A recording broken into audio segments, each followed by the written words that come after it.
Ms. Naja, I don't know how I feel about your shoe this week. You know I don't give a damn how you feel about anything, right? That is what I have to face Those are today. the shoes. I think these would look good on you. I don't know about that. Are they like, they're gaudy? Too much. Too much. George, you're just not enough, honey. That's all. No, here's the deal. I love your looks, and I've given you accolade after accolade. That shoe needs to go. And I will literally, how would you pay for it? If I had to choose between Can you I burn and it? my shoe. You'll choose me because I'll burn it. I'll burn day. it and I'll give you the money to buy something nice. So then we're going to talk about your fashion choices too, huh? Okay, my pudgy sweater. See, I can't get you because you get yourself before I do. Of course, darling. I'm. Oh my God. It's that self-defense mechanism. I mean, the day although I do love the Naja. But let me finish. Remember one thing. I'm the one who's getting all the invites for Fashion Week. No, I have like two. Yeah, I just didn't. I'm not bringing you along. Yeah, it's okay. They told me to bring iconic fashionistas and not Mr. Cardigan sweater dress over here. I'm not doing that. This is not a cardigan. This is called a quarter zip. Check yourself if you're going to talk about fashion, bitch. I do like your jeggings though. Yeah, whatever.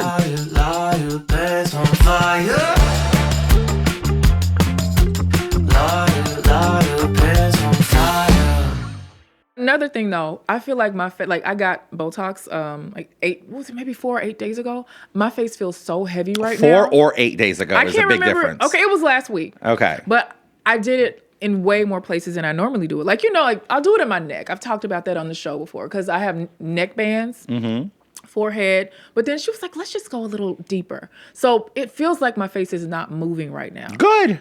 No.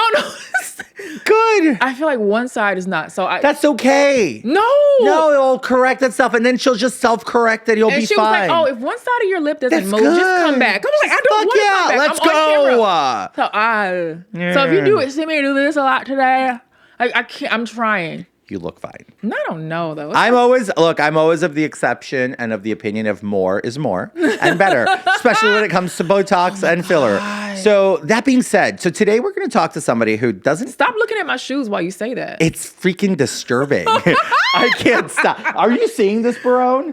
Like I wore these shoes to the premiere party. God, I thank God it was dark and I wasn't looking down. It is disturbing as hell. Everybody loved them. Like, what is wrong with you? Let's talk about today's guest, though. You know what? Today's guest, very simple. We can talk about all the filler and Botox. Girlfriend uses alcohol wipes as her skincare routine. It back to 97. And I know this, but I'm going to pose a question because I want you to hear it from the horse's mouth, right? So we're going to be talking to an icon in her own right in journalism, a tech journalist, super young tech journalist, Taylor Lorenz. Now, she's super controversial. The right seems to absolutely hate her, and I still don't understand why. At one point in time, I remember when she was the most blocked person on the Clubhouse app. It's giving troll vibes. She's definitely trolling. Okay. Totally a troll. Does she aim to be blocked though?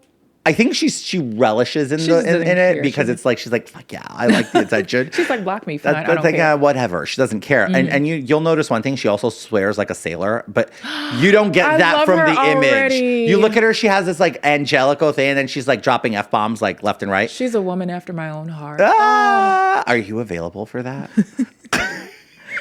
No, I'm not.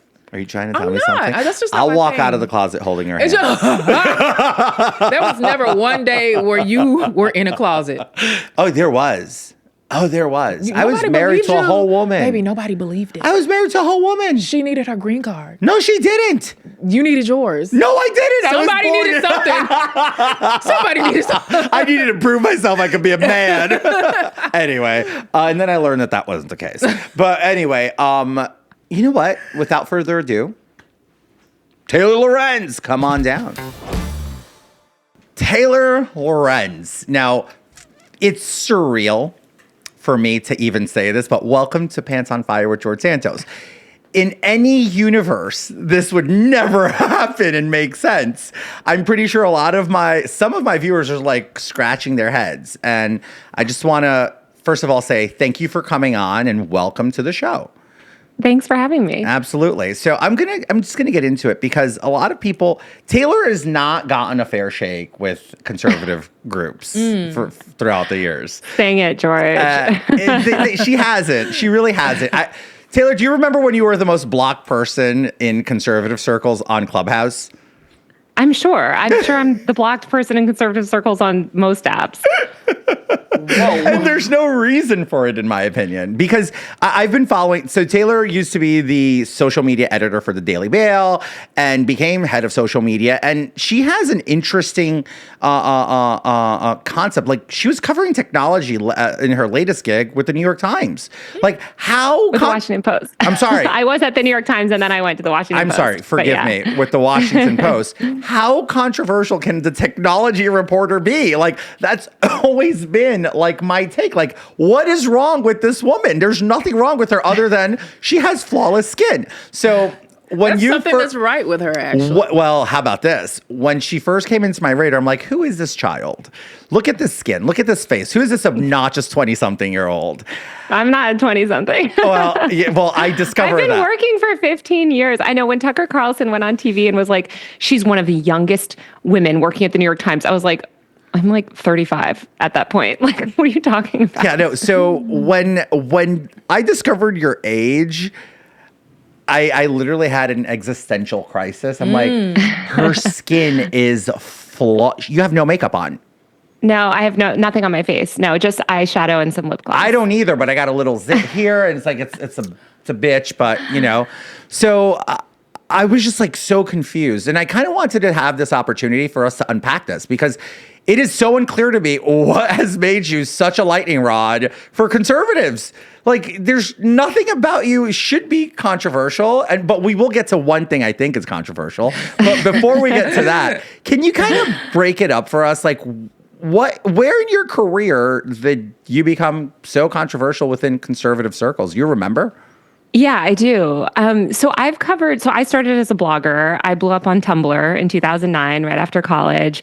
I was working like temp retail jobs. I was like working as a messenger, and this girl introduced me to Tumblr. I blew up on Tumblr. I became a blogger. I loved blogging because kind of why people love independent media today. I loved like shitting on the New York Times and writing about the internet. And so it was like, my work wasn't really controversial back then because like online influence hadn't been politicized as much really. And people just sort of like, people shat on me, but they were more shitting on me because they were always saying, oh, she writes about that site for cat videos, meaning YouTube.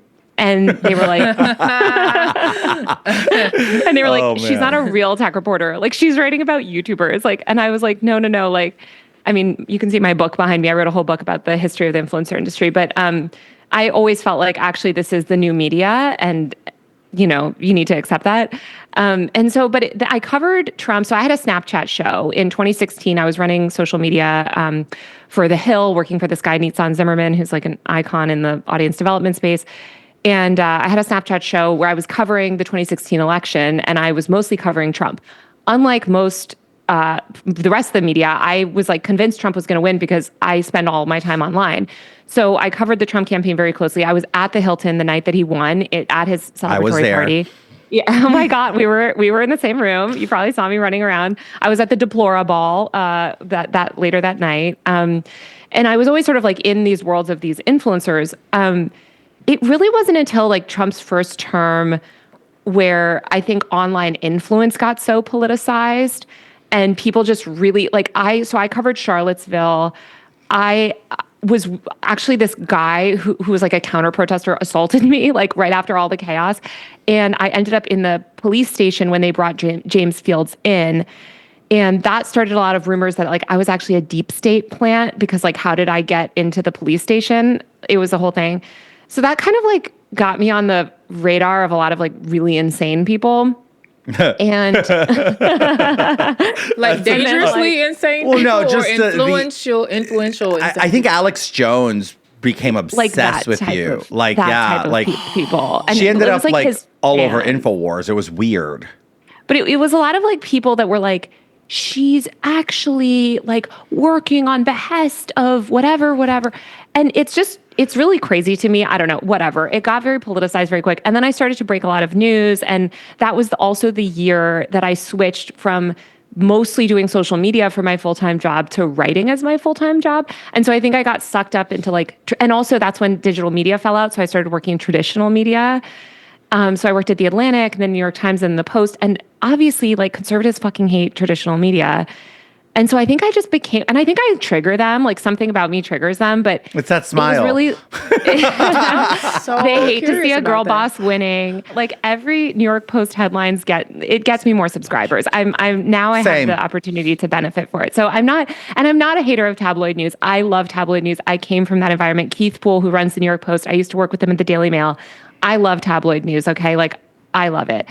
But I do think that like, his like obsessive coverage of me and like Fox News when Tucker Carlson started to get obsessed with me. Also, I think Clubhouse and lockdown made a lot of people like loopy, just become like who is this bitch? Like I don't know. So Tucker started coming after me. About? I don't know. It was so weird. It was like, I think because I worked at the New York Times, but it's so funny because their coverage of me is so divorced, and this is why I don't take any of it personally. It's so divorced from reality. At one point, he was like, she's the biggest shit. Like, she basically works for the Biden administration, Joe Biden, who I fucking hate with every bone in my body. Like, I'm like, what? In what capacity? Like, you would have to ignore literally everything I've ever said about this man. But the problem is like, the conservative audience just eats it up. And they see me. It's easy, and I do think there's things about me. Like, I am a little bit of a troll. I am a little bit messy, like whatever, you know. I'm a little messy. I'm a little bit of a troll too. So who cares? And that's why, I have this special talent that I piss off equally the people on the left, but I equally piss off people on the right. And I think that takes a very special talent, and I think you have it. But the funny thing is that just hearing you say your trajectory, I don't think it's ever been consolidated in one single sitting, you telling this from the start so people can understand. Maybe, does anybody know why they hate Taylor Lorenz so much? At least she just gave you plausible reasons to at least backtrack yourselves.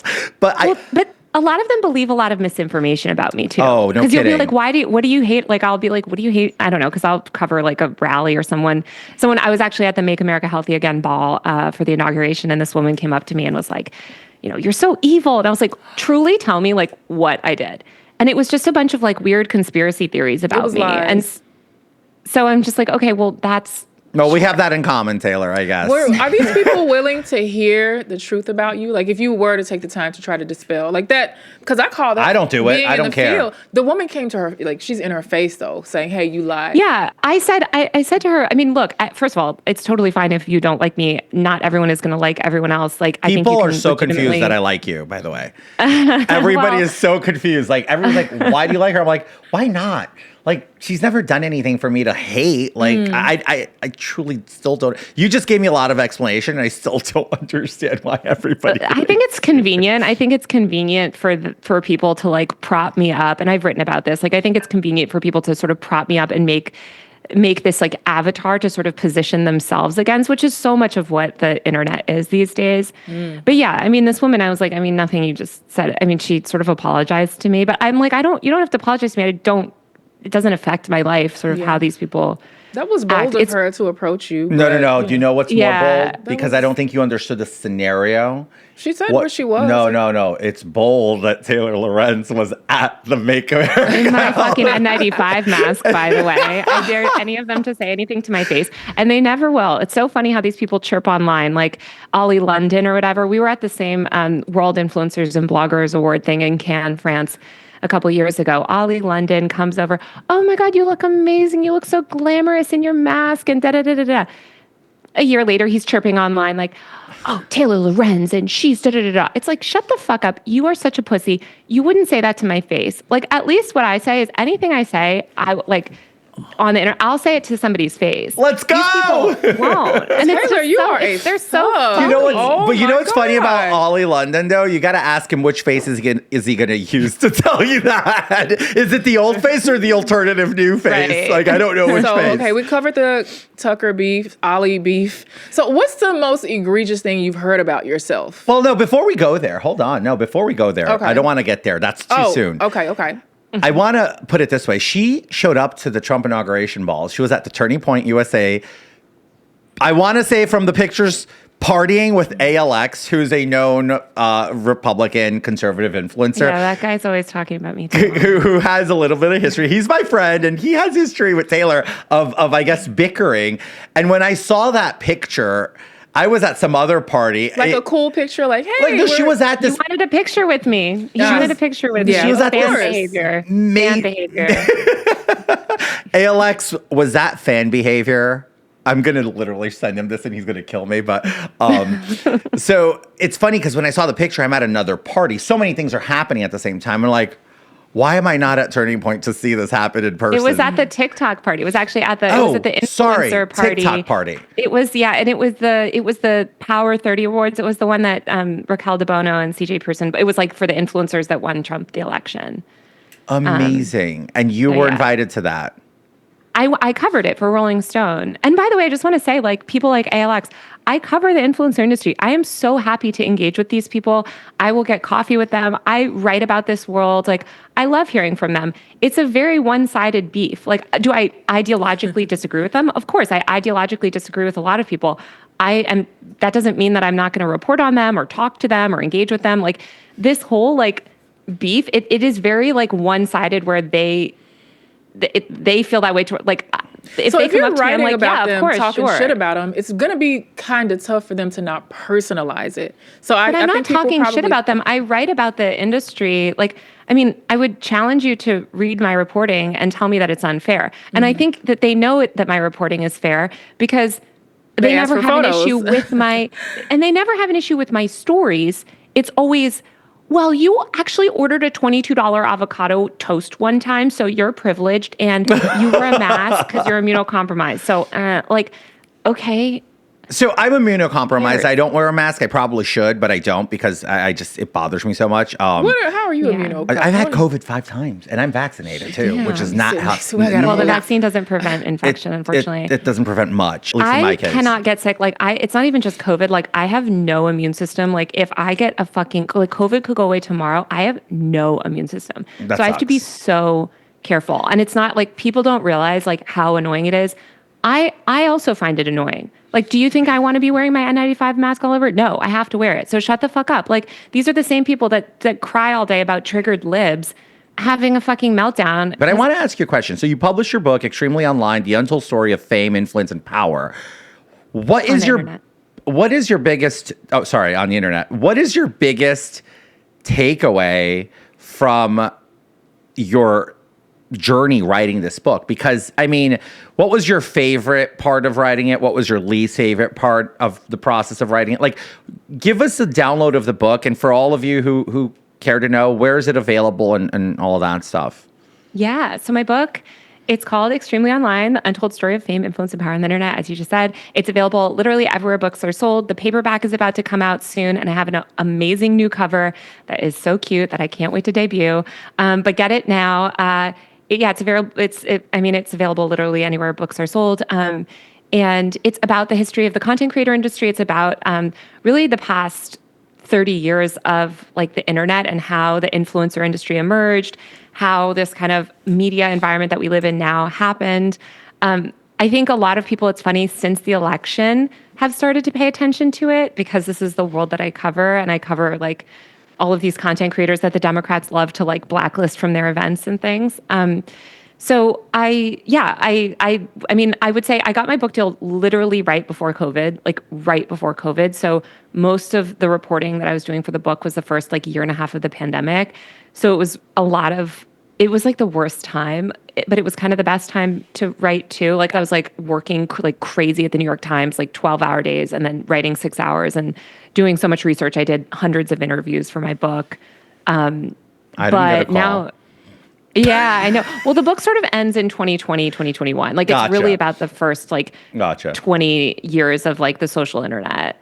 Because once 2020 hit, I would argue we all became extremely online, and we all started to like the internet became the default reality. I guess. And so it's sort of that's a fair take. So considering you've been there since the beginning of the whole internet boom, you followed influencers, you did tons of research for the book.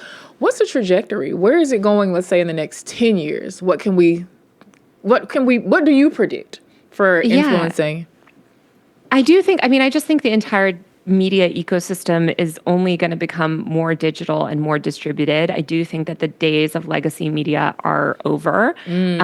I personally believe in, you can read my book to see how I feel about it, I guess. But I'm a big believer in independent media, and I came from independent media. I'm an independent media person now. So I think it's good in a lot of ways and bad in other ways. But yeah, I do think that these institutions are failing. But then now what you're seeing is institutional powers try to claw back. You're seeing the censorship of speech. I think we're living in an incredibly dangerous time where we're seeing unprecedented levels of censorship, especially online. You're seeing the government try to control. And by the way, both political parties are guilty of this. The one thing that the two political parties can agree on is censoring speech online.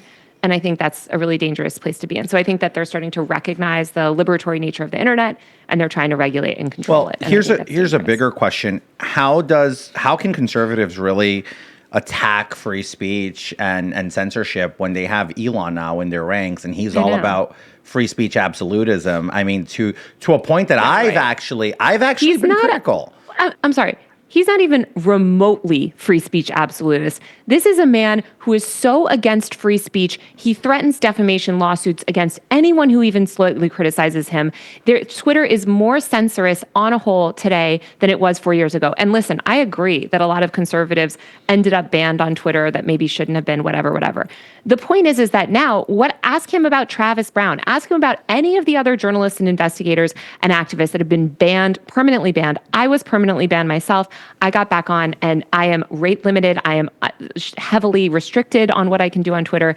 There is nothing about Elon Musk that is free speech. He uses the language of free speech to push censorship. And for people like me and other people that are actually principled and care about protecting speech, it's scary to see what Elon is doing. Do you know who I Elon heard is also funding efforts to restrict speech laws. Do you know who I actually heard make the same exact argument you just did, but from the conservative perch? A lot of people. Laura Loomer.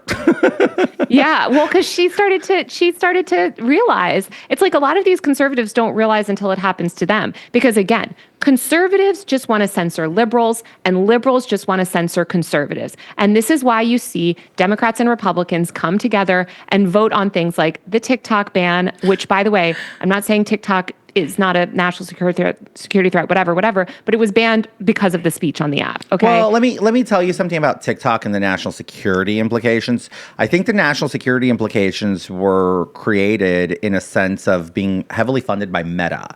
As a member of Congress, yes, I got to see the security implications of TikTok. And I can say this full-throated. I have no mental reservations when saying this. The information that they're concerned that China is getting, YouTube has, Alphabet has, Meta has, X has, and guess what? They all do business in China. They all, by the way, third-party data brokers. We have no data 100%. 100%. There is no real data privacy. So that argument goes out the window. Oh, but ByteDance. Okay, ByteDance bad. I agree. I'm not making excuses for ByteDance or Huawei in China. For those of you who don't know, those are two big Chinese companies with ties to the Chinese Communist Party.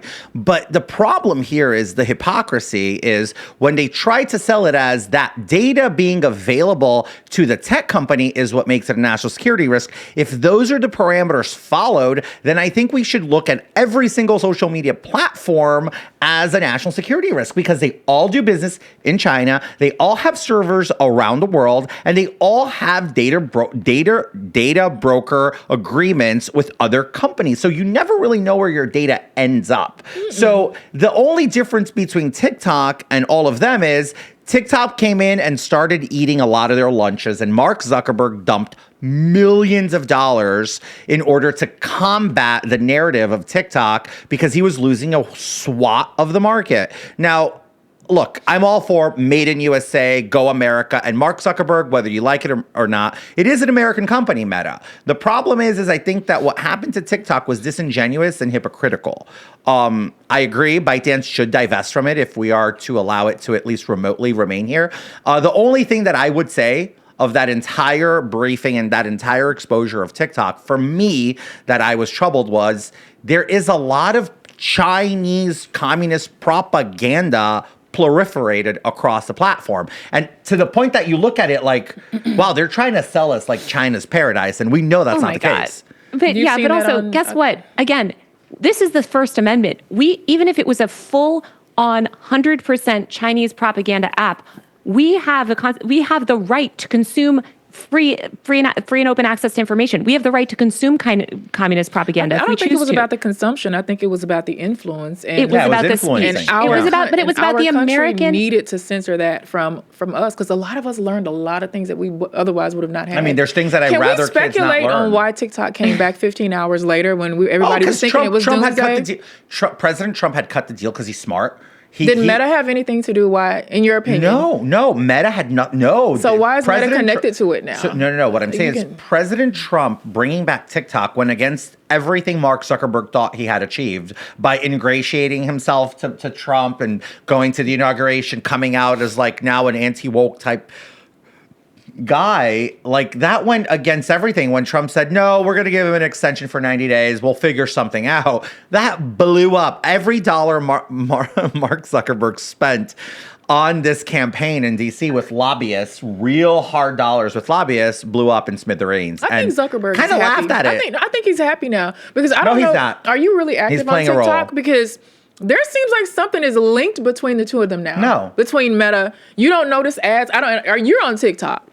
Right. So I'm on TikTok, yeah. Yeah. So you're on TikTok. You've never noticed a connection between the ads that show up on your Meta and your TikTok now? No, this goes back to data privacy. And we can link the two now. Like this goes back to data privacy. There is no data. Data brokers can track you across many everywhere. True. Yes. But then if we're going to ban TikTok, what about Shein? What about Temu? What about the other Chinese-run companies? But here's a deal that you aren't understanding. It has nothing to do with Facebook. That has to do with your phone provider. So if you have a Samsung Android, remember, they're also sharing your data to these platforms. And we consent to it. Apple. Like every website we go to. But we do that walking down the street. They can track every single move. Yeah, absolutely. So we're constantly being watched. I don't think the average American understands how much data we're giving away and how harmful that could be and Taylor to us talks in a lot the about future. That. And Taylor talks a lot about that and has built a career talking about this. Mm-hmm. And I share the vision with you about data privacy being a farce. We have no data privacy. And to compromise, I am a millennial, so I came of age sort of after post 9/11 when we saw so much censorship and sort of chipping away at our civil liberties in the name of, quote, these theoretical national security concerns. I think free speech is such an essential right. We have to do everything we can to protect it. And when you start writing these laws based on hypotheticals that chip away on our right to speech, it really concerns me. And then you see things also, Democrats and Republicans coming together to push things like the Kids Online Safety Act, which is dead right now, but they want to resurrect it. That's a censorship bill. I actually believe in free speech, despite what all of these conservatives will tell you. I have built, this is something that I've been so steadfast on in my entire career. And I think it's very scary. And I think conservatives need to wake up and start defending free speech, actual free speech. Yeah, I mean, look, I'm a terrible person for this because I do believe in free speech, but at the same time, I do believe that there's some speech that I don't think, should be elevated. So people like Nick Fuentes, I don't believe he has a right to free speech. Maybe not elevated, but like it should be You think he should put a muzzle on him? Yeah, put a muzzle on that bitch. Anyway, and it's funny? Every time I hammer Nick Fuentes, nobody ever edits me because nobody likes him. So good luck suing me, Nick. Like, you're a horrible, deplorable person. And I say it all the time. Like, he's insane. His movement's insane. His entire being is hate, and I hate people like that. So anyway, I want to move on to something a little bit more controversial. So now the honeymoon's over. This hasn't been controversial so far. No, this was the honeymoon because this is all the stuff we kind of agree on. All right, so something happened last year, and I saw you do the rounds. You were on Piers Morgan's show, and it was... I barely ever stop to watch that kind of content, but I do his show from time to time. Mm-hmm. But when I watched you on his show, I watched the entire show because I was just like confused.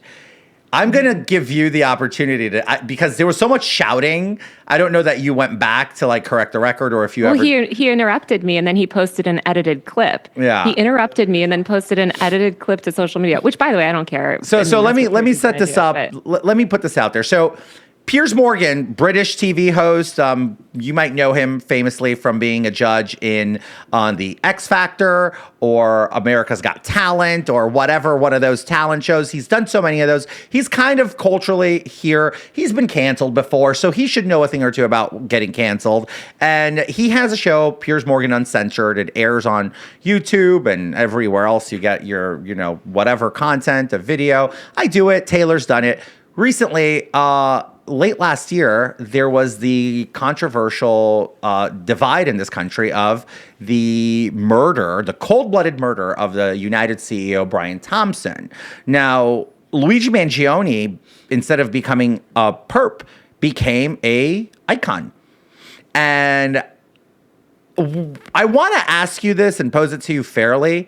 Were you defending his actions and do you condone his actions, or do you want to clear this up? Because it seemed from that original clip you were defending his actions and condoning it. What I said is that I feel joy because people like you, Piers, who are rich and powerful and on TV and have all the access to all the healthcare privileges in the world, are finally being forced to pay attention to the barbaric healthcare system that murders tens of thousands of innocent Americans a year. That's what I feel joy in. That's what I said. So you didn't feel joy for the murder of Brian Thompson? Obviously not. Okay, and gotcha. You'd have to be an idiot to well, no, you'd have to be a bad faith person, which Piers is, of course. And by the way, that's the name of the game. They tried to get me on the show again recently because I know what he's doing. It's ratings. It's fine. Anybody that has watched my content or has talked to me about this, and I'm very open about it. I will defend my positions all over what I believe. I believe that the healthcare system in America is murderous and barbaric, and I think it needs reform. I have dealt with the healthcare system. I've witnessed people I love have to suffer because of some arbitrary denial of care. Oh. I think it's barbaric. Now, is the best way to solve that, going around and doing gun violence on all the CEOs? But I think that what happened and what his action did, you can note that it's a dangerous, violent action while still noting that it did draw attention to an extremely important issue, a bipartisan issue, by the way. And it's very telling, by the way, that this was not even mentioned during the most recent election cycle. Healthcare is not even brought up. But we desperately need insurance reform, and we desperately need healthcare reform. And, Luigi, who knows why he did what he did, by the way. I think it's dangerous to laud criminals. I think it's also something Americans do. Look at the Menendez brothers or whatever, that Tiger King guy. I mean, we make criminals into pop heroes. Gypsy Rose, there's a lot of people that have committed Billy murder in this country that go on to become, exactly, scammers, murderers. This is America, okay? We glorify these people. So I think that outrage of oh my God, you're making him into a glorified standing him. It's that's what Americans do. I don't think it's healthy. I don't think it's good. I don't think it's surprising. So let me ask you a question in this question. So when you look at the reaction that Luigi Mangione got, though, were you surprised? I was shocked. I was shocked. I wasn't surprised at all. Totally shocked. I literally was telling, only because I'm so surprised. The thing that was surprising to me is that it hasn't happened sooner. We have guns all over this country. You can get a gun pretty easily. It is not that hard to find a lot of these anonymous CEOs. I'm so surprised that there's not more violence in that way, only because there's such record disparity and because this system is so brutal. I mean, you are watching people that have to watch their loved ones suffer and die because some AI algorithm that some millionaire CEO insurance guy signed off on, denied them care wrongly. Yeah, I'm going through a rough patch with insurance right now in my life. You're going to pull a Luigi? Well, no, absolutely not. No, my husband, we resolved it, but essentially it was 4 months fighting insurance for coverage for a medication my husband needed. And then when we finally got it approved after 4 grueling months, our copay was $7,000 per month. Insane. Granted, the medication does cost $63,000 a month, and $7,000 is a much reduced copay. But it's a Schedule C drug, which in my plan says it's only $150, my copay. Do you know what the clever maneuvering was? They all of a sudden said, well, you haven't reached your deductible, so we're going to have to dump it on the first prescription. So I was like, wow, what a clever way to do it. And that's what they did. And our deductible is $7,500. Wow. So that's what they did. So they dumped the deductible. This is a liver medication, which is very important. It's to avoid something escalating.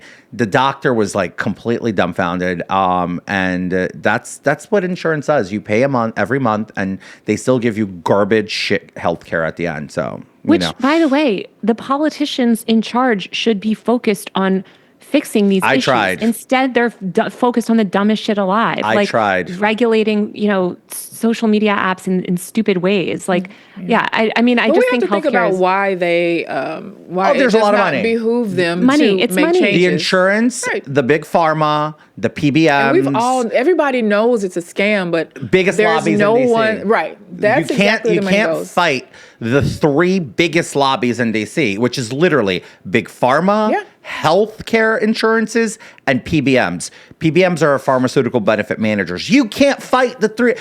And then after them, you go to big food. You're so fucked. Good luck fighting the checks that a Nestle lobby can throw at you. And I'm not saying that they're involved in this, but I'm just giving you an idea of the power of some of these Nestle has a really sordid history of things that they've done. Well, even with formula, like how they poison and kill hundreds of thousands of people. All these companies, this is why you see things like the Make America Healthy Again movement, which is, by the way, it's like, I think a lot of people join that movement. It's like well-intentioned. Unfortunately, that movement is like not actually going to make change, I think, in the way that these people think it will. But do you think Robert F. Kennedy is going to be a smart HHS secretary and be able to make us healthier?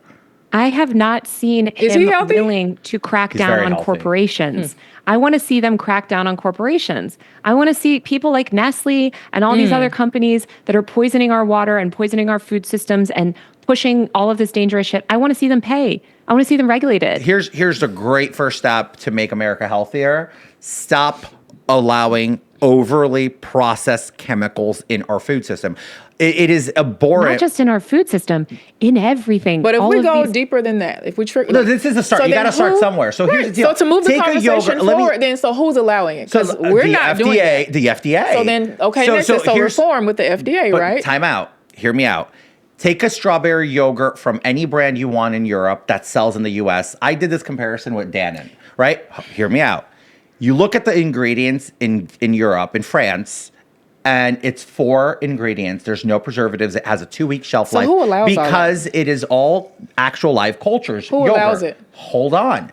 We only have an hour. I'm just trying to get us to the point. You get into American yogurt. The strawberry yogurt has everything except strawberries in the United States, by the way. Natural flavors. It's all natural flavors, dyes, beta, whatever. There's like 18 ingredients, and it has a 3-month shelf life for yogurt. You're like, what the fuck are you eating?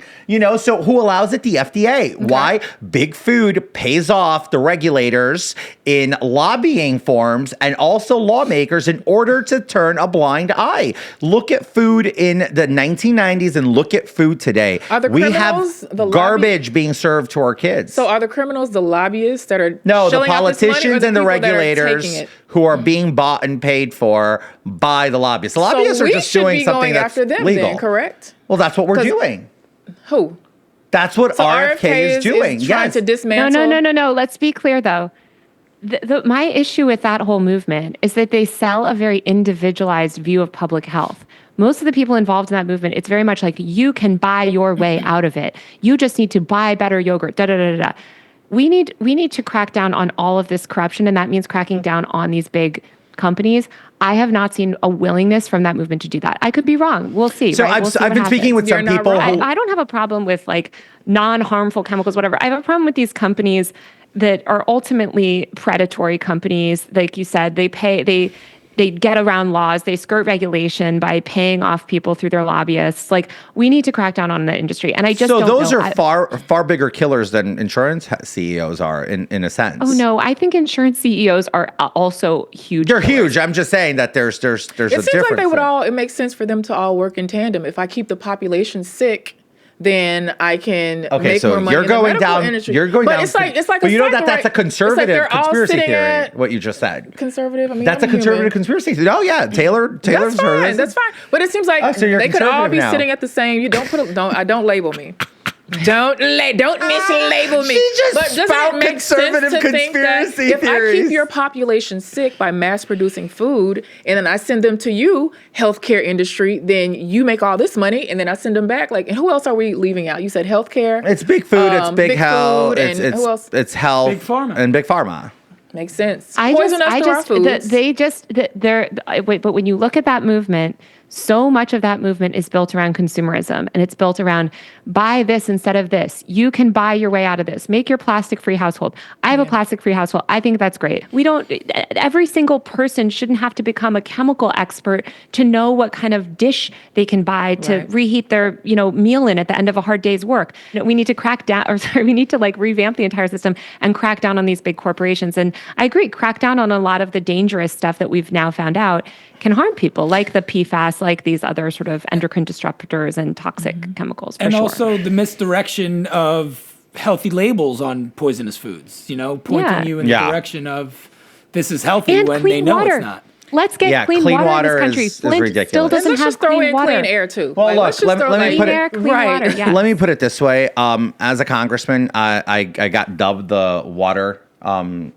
Water King? The water Karen. That was literally my joke.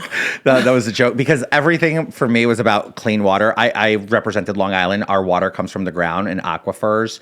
And what happens is there was a lot of dumping of chemicals back in the day. So Grumman, Polytech, and so many of these really big military industrial complex plants dumped poison into the ground. I mean, Flint, Michigan still does not have clean water to this day, years later. Understand that what I'm saying is like Flint is not an isolated incident. Absolutely not. Right? Yes, Flint just got a lot of attention. So, and I know this is a very high level conversation, but for people to be aware, Google some of these terms. What's a PFAS? What is the particles per million acceptable according to the EPA? Like, it's nuts. And the one thing I'll say, you talk about qualifications.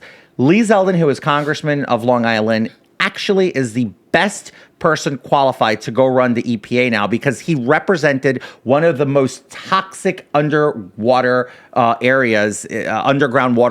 I don't give a damn what you say about that. I still don't think RFK is qualified. Oh, that's fine. That's your opinion. No, I mean, he literally went on, he sat there and said that, and of course I'm sensitive about this. He was like, well, black people don't need as many vaccines as other people. He's dumb as fuck. I mean, look, I don't know what that was about. I was go a little. And watch it. I saw it. I saw it, and I was a little like, I don't know what that's about. He is dangerous to a massive population of people. So no, like we can stay on qualifications or we can move on. Okay, so anyway, let's move on. Taylor, I'd be remiss if I didn't ask.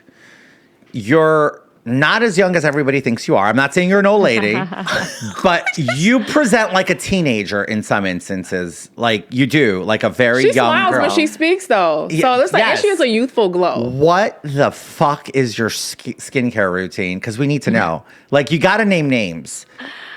I literally, first of all, thank you for saying that. Like, it's infuriating. Do you do Botox and fillers and stuff like that, or no? You know what? I started doing Botox when I was like pretty young, like 24 or something. That's when I started, 24. And then I stopped because then I started to read about like toxin stuff or whatever. So I stopped completely.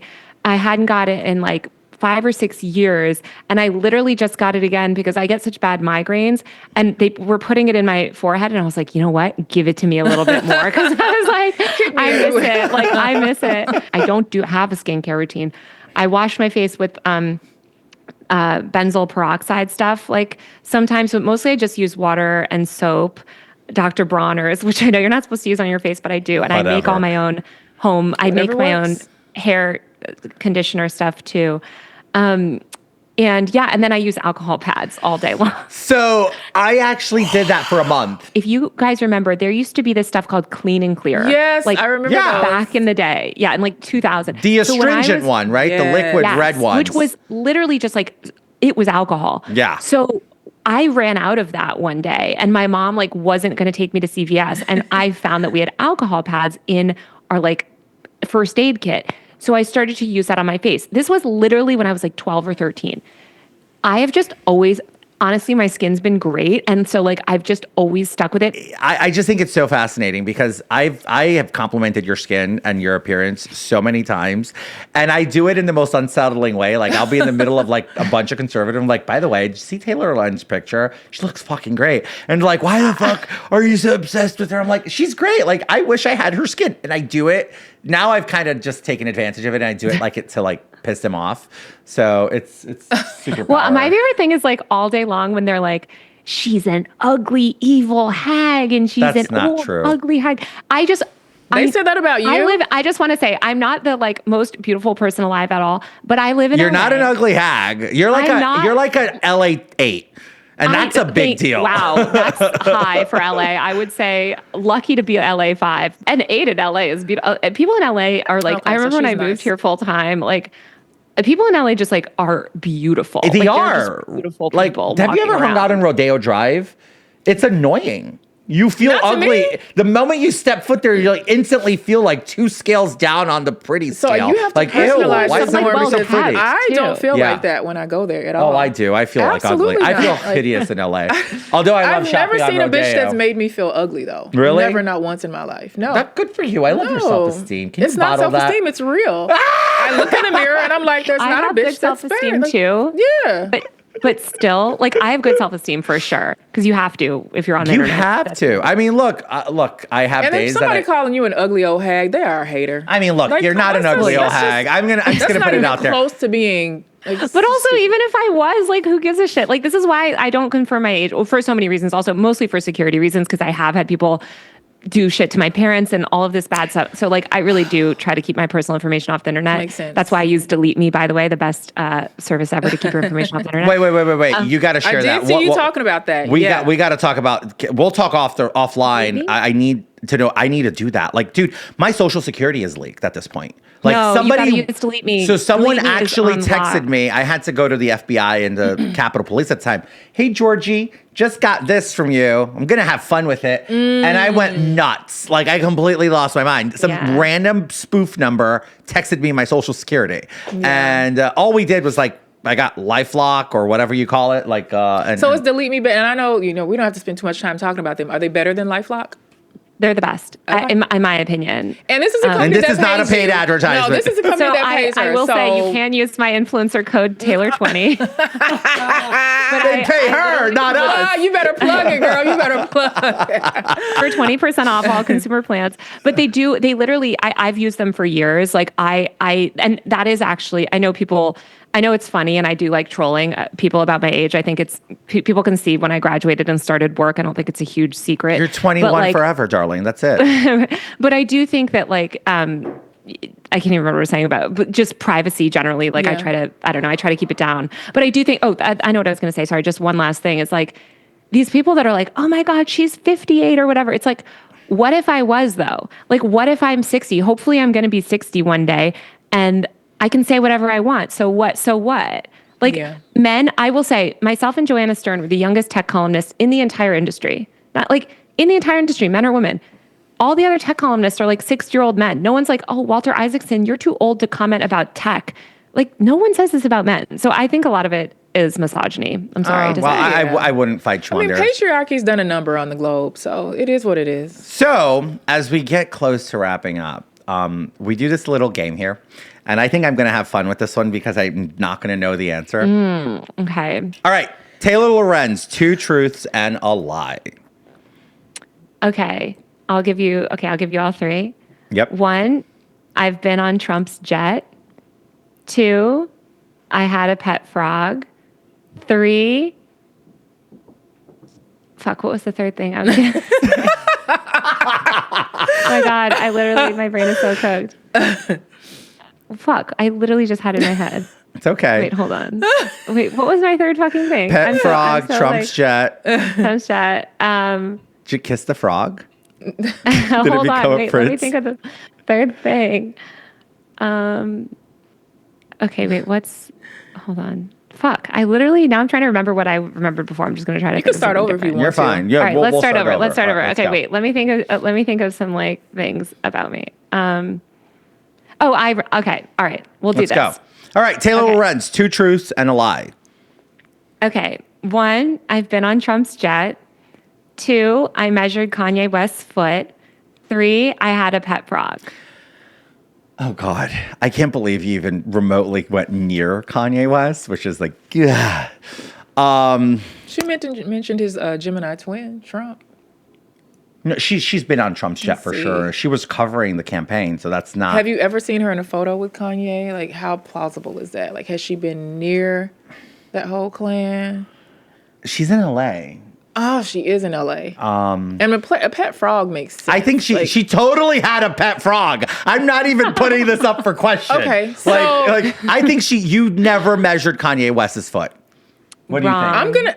I'm wrong? Oh, shit. No, you're good. You're good. No, it's okay, because I was going to get it wrong anyway. What are you going to say? I was going to say... I have never been on Trump's jet, actually. And when I was covering him in 2016, we would be on like commercial flights and stuff. So, because I wasn't one of the She got us. That was good. Proximity. It was a good misdirect. Yeah. That was a great misdirect, because I would have assumed you cover the campaign. Oh, wow. She got me. No, and I measured Kanye. I had a bunch of fashion internships. Is he like college. a 9.5? What size shoe This is was he? literally so long ago. I think he had smaller. I think he was like sample size, like smaller. But he, this was. You know like what that means? Like 2007. And now I understand why Kim left him. Okay. Anyway. Taylor Lorenz, I just wanted to say thank you for coming on Pants on Fire, because this was fun. We got to talk about a lot. It was a lot more highbrow conversation, and we got to settle that you did not find joy in the actions of Luigi Mangione, which I think was an unfair edit that you got out there with the competition. So that's why people should tune into Pants on Fire with George Santos, where everybody who comes here gets a fair shake, unless you're an asshole. Well, let's be bipartisan. That's what I just did. Except for the assholes. Well, we've had assholes here before. Anyway, Taylor, it was great meeting you. When we come to LA, let's have matchas, and I'm definitely going to follow you online. And come on, subscribe to usermag.co. That's my Usermag. I'm going to do that usermag.co, and I'm on YouTube. Good for you. Good for you.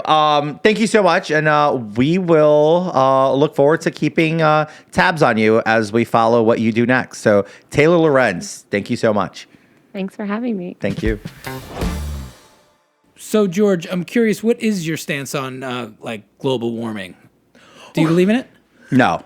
You don't? No. I'm a climate cyclism guy. I believe that the climate goes in cycles. We've gone into ice ages. We've gone into great melts, and it's a cycle. And I do believe there is an acceleration process because the species Homo sapien has accelerated that because we're a virus to this planet. But I don't believe we're changing the planet. We're accelerating a cycle that is inevitable. That's my theory. That's how I agreed with like 80% of that. I'm not denying that there's something happening. Human beings have really effed up. Yeah, we're a virus. We really have. We're a virus to the planet, and that's what we are. But anyway, you know what? This interview was so interesting because we went from A to B to C to D to X, Y, Z, blah. And Taylor was so refreshing. I'll say why she's refreshing. I still don't know why the right hates her so much. Like, it's insane. It's like, sure, she's a reporter. She probably covered politics in a way they might not like it, but they've created a brand for her. She is a product of hate. People have hated her so much. They elevated her into her own brand. She wrote a book. She has her podcast. She's now an independent media personality, making tons of money thanks to all that hate. So hate can be turned into something. Sometimes the hate train is profitable. Oh, I know. Do you think that your career stands to have a similar trajectory? I mean, I'm only sitting here in front of you today because of mass hate. So much hate. I've experienced so much hate in my career, in my life. Deserved or no? I don't think so. Not to the level I've gotten. I mean, completely disproportionate compared to some other people out there. And you know what? I'm taking them lemons and turning them into margaritas. Who is it that hates Taylor so much? Like, is it the guys that don't understand how she soared above them? Especially older guys. I've seen older guys try to take women down a notch. They're not the ones hating her, though. Who is it? It's literally conservative influencers. They just hate her, and I don't understand why. I like her. I like her. But don't get on her bad side. I can tell that about her, though. Don't piss her off. Don't do the wrong thing, or else you're going to go in one of those write-ups, and she's going to light that ass on fire. Thank God she never covered me. Never. Not once? No. I don't think you're immune, though. Yes, I am. I don't think you're immune. She's just because you guys are cool. Like, we've beta tested apps together, and she had every reason to write about me, and she hasn't. So she's had her opportunity. If she did, would you still have invited her on the show? Yeah. I mean, come on. Some people who sat on that chair in recent times. Yeah. Yeah. They've literally called for people to harass me at my home.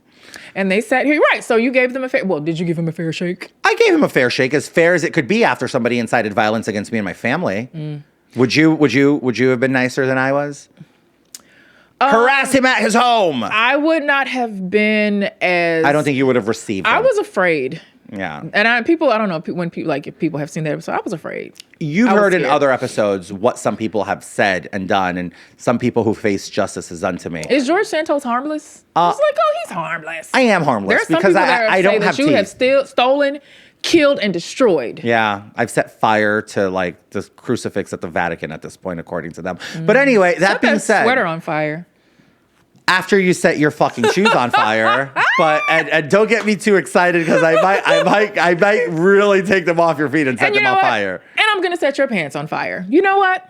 I will see you all next week for another episode of Pants on Fire with George Santos. I might be short a co-host though. Stay tuned. And pants and a sweater.